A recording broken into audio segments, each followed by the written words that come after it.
Llegan noticias de vandalismo en los campos de fútbol y uno se pregunta si también en su club puede ocurrir que unos padres salgan al campo a darse entre ellos.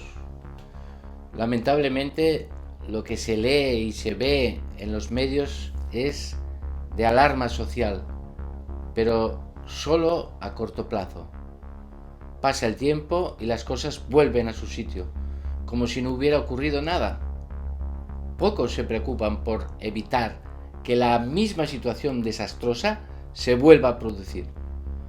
Pocos se dan cuenta de que existen soluciones, precisamente porque las soluciones para acabar con la violencia en el fútbol empiezan por uno mismo, por los propios jugadores, que a menudo critican a sus compañeros lanzando auténticos dardos envenenados y creando división en el equipo, por los entrenadores, que anteponen el resultado a todo lo demás, por los padres, que presionan a sus hijos y acaban despojándoles de su personalidad, y sobre todo por los clubes, los auténticos responsables de que aún existan episodios de violencia en el fútbol base. Un solo día en un campo cualquiera de cualquier ciudad es suficiente para darse cuenta de cómo estos factores influyen negativamente en el deporte y acaban abandonando un terreno fértil para la violencia. Un portero de 12 años acaba de jugar su segundo partido de liga. Llevaba tiempo esperando que la federación le diera el permiso y tenía muchas ganas de competir. Desde el comienzo de la temporada había estado entrenando mucho y muy bien, pero cuando llegaba el fin de semana veía como sus compañeros disfrutaban de lo más atractivo del fútbol, el partido, mientras él se quedaba en la banda contemplándolo. Marcos es un portero tranquilo, no muestra su nerviosismo externamente, todo lo lleva por dentro.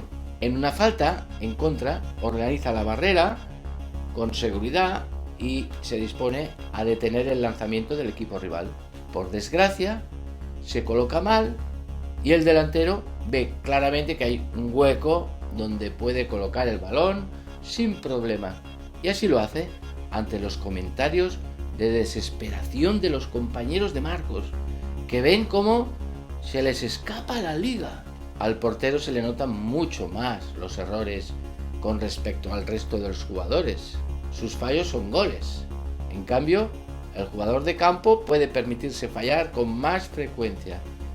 Sus errores casi nunca traen consecuencias tan nefastas como el error de Marcos. Se trata, sin embargo, de fallos muy habituales para un guardameta. Tanto que esta misma mañana, otro portero de una categoría diferente recibe un pase de su defensa y ante la presión del delantero, se pone nervioso, pierde el balón y encaja el único gol del partido. Su equipo está jugando de cine, domina al rival manejando el balón con toques cortos y precisos. Hacía tiempo que no se veía un equipo jugando tan bien. Sin embargo, un único error del portero es suficiente para perder el partido. En su banquillo se oyen comentarios muy duros por parte de sus compañeros. El guardameta cae al suelo tras encajar el tanto y tienen que asistirle. El partido queda parado un buen tiempo y desde el banquillo se oye: cada partido comete un error parecido. Ya está siempre con el cuento de que está lesionado. Comentarios que realmente sobran y que es muy duro oír de tus propios compañeros. Pocos minutos antes, un jugador cometía un error en un pase y desde el otro lado del campo se oía un grito de ánimo de su delantero para demostrar su solidaridad. Sin embargo, con el portero no existe perdón ni comprensión. Ser guardameta es muy duro ya de por sí. El resto del equipo debería ser mucho más comprensivo. Actitudes de este tipo entre los chicos son constantes en el deporte y fuera de él, y hay que atajarlas porque las consecuencias pueden ser nefastas, ya que lo que producen es una desunión entre los propios jugadores del equipo. Toda crítica tiene que ser constructiva y no se debería permitir ninguna a un compañero sin estar él mismo presente. El equipo de Marcos pierde el partido, pero sale satisfecho por el juego realizado. A esta edad, cuando juegas bien, te diviertes y disfrutas independientemente del resultado. Te das cuenta de que cada partido bien jugado es un escalón en tu aprendizaje, y aunque te sabe mal la derrota, te llevas algo dentro de ti que es más importante y valioso que la propia victoria. La sensación de los ganadores es distinta. Sienten alegría por haber conseguido esa victoria, pero a la vez decepción, porque el otro equipo es el único que ha jugado al fútbol de verdad. Los ganadores luchan por el primer puesto de la liga. Son todos de gran estatura, tienen mucho ímpetu, lanzan balones al delantero para que meta goles. Es lo fácil, cuando lo único que buscas es ganar. Los perdedores, en cambio, son más pequeños y dominan la técnica, buscan siempre construir el juego desde atrás y van tocando y tocando hasta encontrar un hueco en la portería contraria. Son dos filosofías muy diferentes. Por un lado, ganar a toda costa. Por otro lado, procurar formar a los jugadores. Todos deseamos la victoria, pero la diferencia está en cómo la buscamos. Durante el partido, los berridos del entrenador del equipo ganador se oían hasta en Estambul.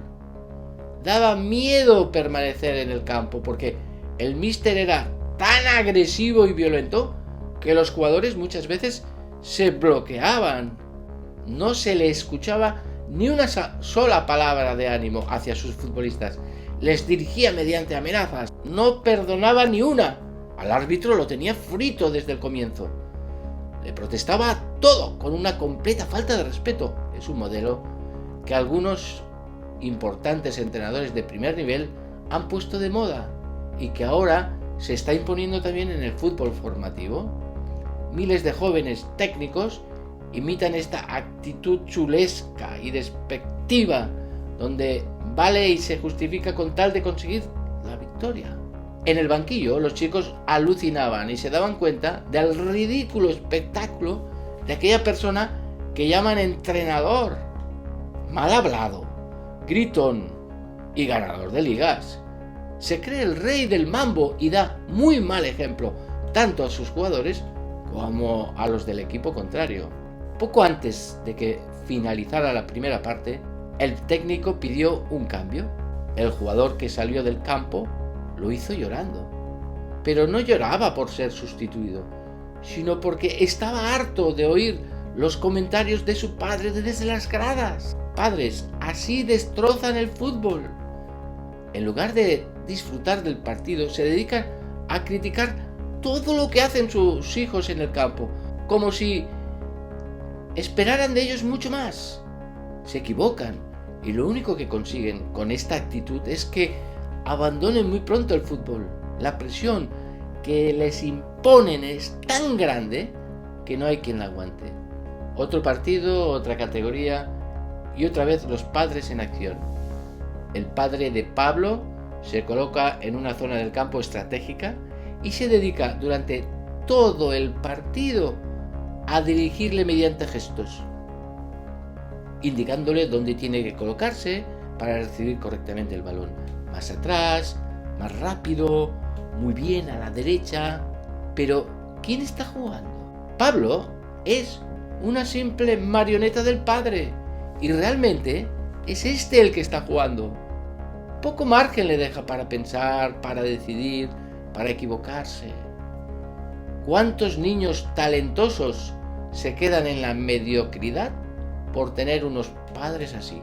En el mismo partido puede verse a un jugador portentoso con un potencial físico y técnico fuera de lo normal.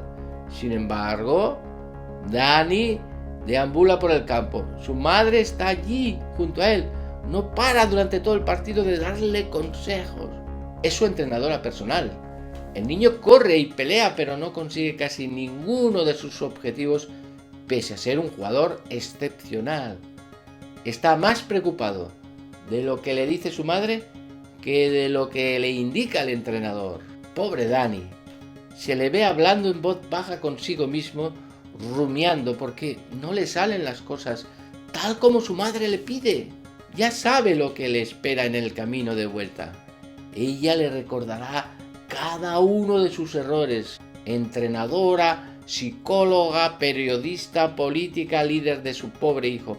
Hay amores que matan, y este es un claro ejemplo. Todo esto ocurrió durante una sola jornada y es suficiente para entender que existe violencia potencialmente en muchas actuaciones que en realidad son evitables. Cuando los medios difunden episodios de violencia, parece que la culpa solo es de los padres. Pero no es cierto. Todos somos responsables. En primer lugar, los clubes, incapaces de marcar el territorio a padres, entrenadores, jugadores. El presidente del club que permite que sus técnicos griten y amenacen a los jugadores está abriendo las puertas a la violencia. Su absentismo acaba dando luz verde a comportamientos lamentables y peligrosos. Antes de preguntarnos qué hacemos para parar la violencia en el fútbol, tendríamos que preguntarnos qué es lo que dejamos de hacer.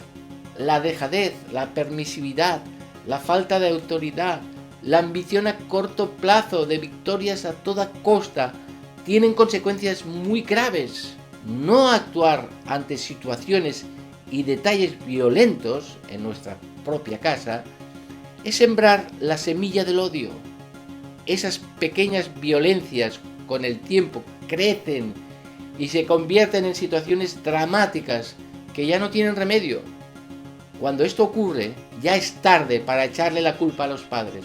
¿Qué pueden hacer los clubes? Preguntarse cuál es la prioridad del equipo. Si la respuesta es ganar, ganar y ganar, tenemos un problema. Y es probable que este problema derive en manifestaciones de violencia, a no ser que se cambien los objetivos del club.